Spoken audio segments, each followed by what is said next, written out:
Baik, salam sejahtera bagi kita semua. Terima kasih atas kesempatan yang diberikan kepada kelompok kami, yaitu kelompok 8. Kami beranggotakan Nathanael Antoni, Clara Cayaning, Felicia Amara Putri, Louis Davin Versali, dan saya sendiri Christian Andre Wijoyo Makasihi. Next. Di sini kami akan mempresentasikan tentang materi kami, yaitu topik yang pertama adalah sejarah negara dan mata uang Jepang. Topik yang kedua adalah kondisi ekonomi negara Jepang pada tahun 2016 sampai 2019.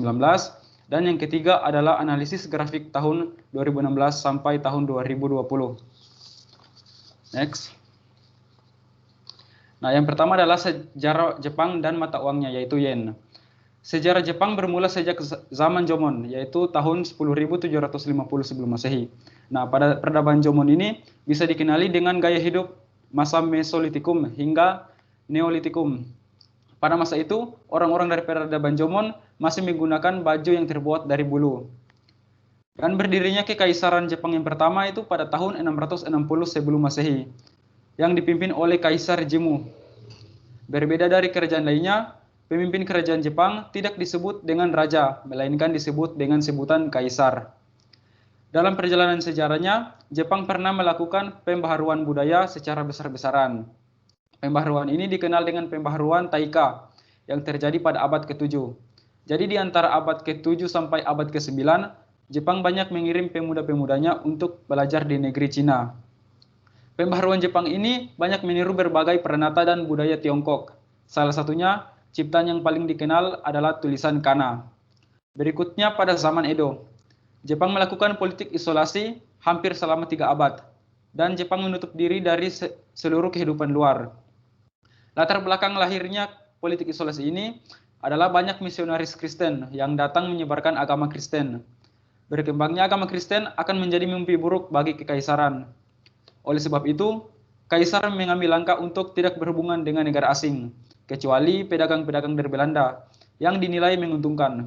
Sampai pada tahun 1854, Amerika berhasil mendobrak masa isolasi Jepang, dan Jepang kembali melakukan pembaharuan kedua yang disebut sebagai restorasi Meiji. Berikutnya akan dilanjutkan oleh teman saya.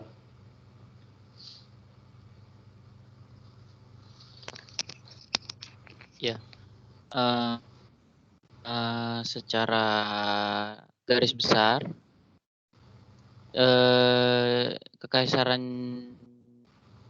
Mei itu memegang pemerintahan dari 25 Januari 1868 sampai 30 Juli 1912. Itu ada beberapa pencapaian yang bisa diraih. Yang pertama, memindahkan ibu kota dari Kyoto ke Edo atau ke Tokyo. Lalu selanjutnya ada pembangunan dikenal dengan restorasi Meiji. Setelah itu ada modernisasi pada tahun 1868. Restorasi Meiji itu memberi dampak besar bagi ekonomi, pendidikan, militer, dan politik. Bagi dampak ekonomi sendiri itu ada bisa menguasai pasar Asia pada abad 19 Masehi, bahkan menjadi saingan berat bagi Amerika Serikat dan Eropa. Terus habis itu pada masa Meiji ini kita dapat melihat jelas mengenai kedudukan dan fungsi kaisar, yaitu sumber dari segala kekuasaan, real power, dan kedudukan kaisar suci tidak bisa diganggu gugat. Sesudah Perang Dunia II. Perang Dunia II membawa kehancuran Jepang. Pada tanggal 14 Agustus 1945, Jepang menyerah tanpa syarat pada sekutu. Lalu tanggal 2 September 1945 terjadi piagam penyerahan Jepang secara resmi, ditandatangani wakil pemerintah Jepang dan sekutu. Terus habis itu, menurut konstitusi baru, tugas kaisar itu melantik perdana menteri yang telah ditunjuk, setelah itu melantik Mahkamah Agung, setelah itu mengumumkan undang-undang perjanjian yang dibuat negara lain.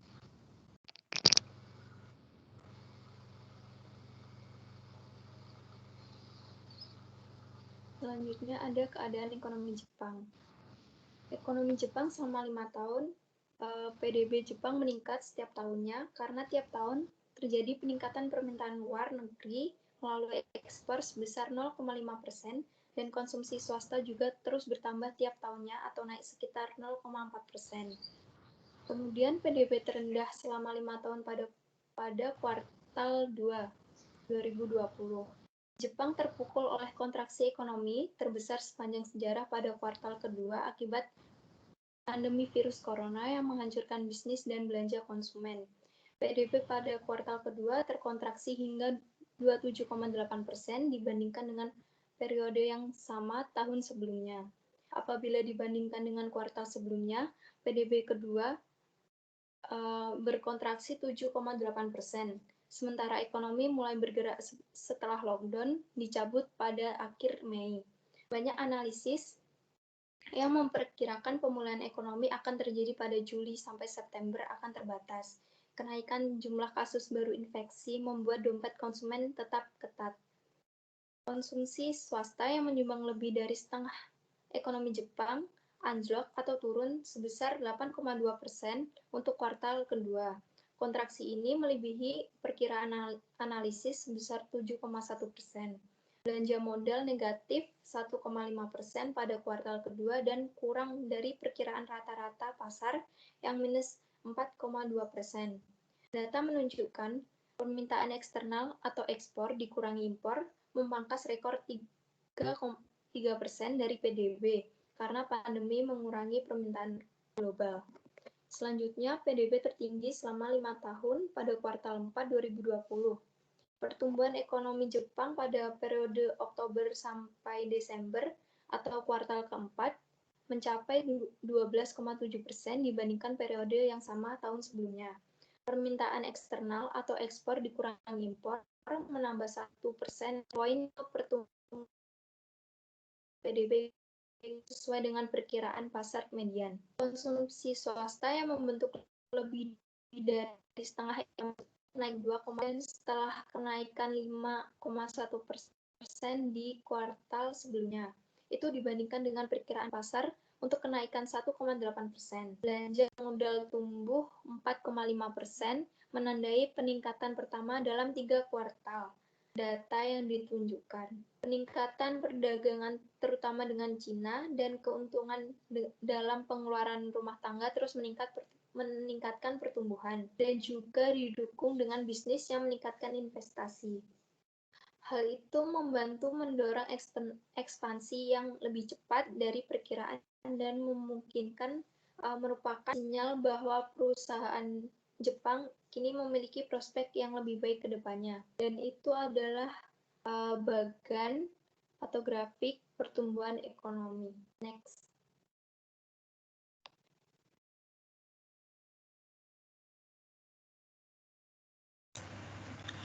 Nah, pada tahun 2016 sampai 2020 ini, nilai tukar yen terkuat yen terletak pada bulan Agustus 2016 dan nilai tukar terlemah pada bulan Januari 2016.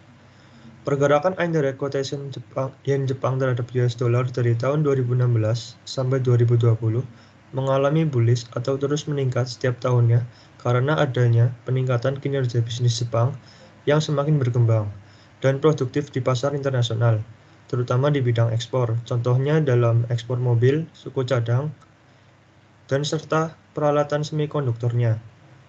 Next. Pada tahun 2016, nilai tukar yen mengalami momen bullish pada awal tahun sampai bulan Agustus 2016, disebabkan karena BOJ yang merupakan Bank Sentral Jepang akan memperkenalkan suku bunga negatif dan menghapus target nilai inflasi sebesar 2%. Nilai tukar yen mengalami momen bearish mulai September disebabkan oleh penundaan pembahasan UU Kesehatan sehingga pelaku pasar mencemaskan kebijakan Trump dan tingginya nilai tukar berakibat menurunkan ekspor Jepang dan pasar ekspor juga dapat berkurang. Next. Pada 2017, nilai tukar yen mengalami momen bullish sepanjang awal 2017. Setelah permintaan sebagai aset safe haven meningkat menjelang debat calon presiden di Prancis dan adanya penurunan suku bunga obligasi Amerika Serikat sebesar 2,32%. Safe haven ini merupakan investasi yang diharapkan dapat dipertahankan atau meningkat nilainya saat pasar bergejolak. Nilai tukar yen mengalami momen bearish pada Mei 2017 disebabkan oleh surplus pada Juni-Juli sebesar 418,8 miliar yen dan penurunan ekspor Jepang selama 2017 menurun sebesar 13,4% dan impor meningkat 16,3%. Next. Pada tahun 2018, nilai tukar yen sempat mengalami tren bullish pada awal tahun hingga Maret. Kemudian terus menurun atau mengalami tren bearish dari April hingga akhir tahun. Penyebab nilai yen ini terus menguat karena perekonomian Jepang terus membaik dengan nilai inflasi yang stabil di angka 2%. Membaiknya perekonomian Jepang ini sudah ditandai dengan indeks Nikkei yang menguat 19,6% dari akhir tahun 2017. Namun yen lemah karena terjadinya perang dagang. Jepang sendiri terdampak dari kebijakan Presiden Trump untuk mengenai bea masuk impor produk seperti mesin cuci dan panel surya, serta ekspor baja yang akan dikenai bea sebesar 55%. Atau bagi Jepang akan dikenai biaya ekspor untuk barang-barang tersebut sebanyak 25%. Secara keseluruhan tahun, yen sendiri mengalami tren bullish di awal tahun karena produktivitas perdagangan yang terus meningkat dengan nilai inflasi yang stabil. Namun, akhirnya terus menurun atau mengalami bearish sepanjang tahun karena perang dagang yang membuat harga barang naik dan membuat minat konsumen untuk membeli menurun dan berakibat pada produktivitas Jepang yang akhirnya ikut menurun. Selama 2019, yen mengalami penguatan di pertengahan tahun karena adanya ekonomi global yang sedang melambat, sedangkan perdagangan Tiongkok juga ikut melambat hingga perang dagang antara Amerika dan Tiongkok yang masih berlangsung. Dampak perang dagang ini sedikit menguntungkan Jepang karena dengan ini Jepang memiliki kesempatan untuk melakukan perdagangan ke negara-negara yang lain.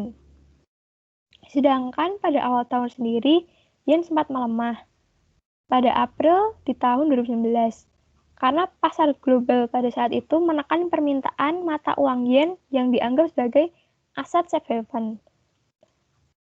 Penurunan permintaan pada aset safe haven ini sendiri membuat nilai tukar yen melemah. Sedangkan pada akhir tahun 2019, nilai yen terus menurun karena adanya gejolak di bidang perekonomian karena berita penyebaran virus corona yang mulai merebah.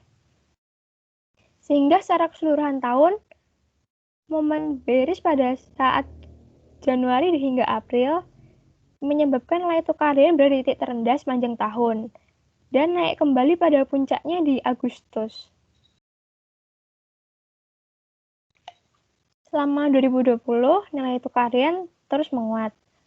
Hal ini disebabkan karena sejak April 2020 ada kebijakan Perdana Menteri Yoshihide Suga seperti pelonggaran moneter, memberikan stimulus fiskal dalam belanja negara, dan membuka Jepang untuk turis yang akan membangkitkan perekonomian terutama di bidang pariwisata.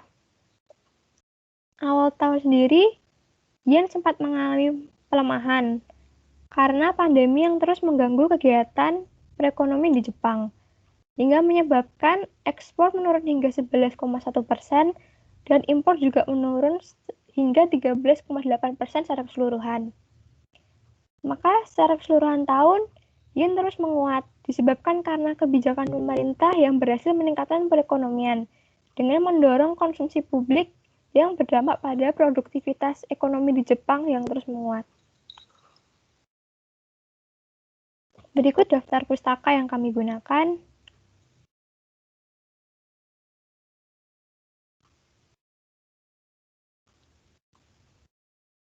Sekian presentasi dari kelompok kami. Terima kasih. Arigatou gozaimasu.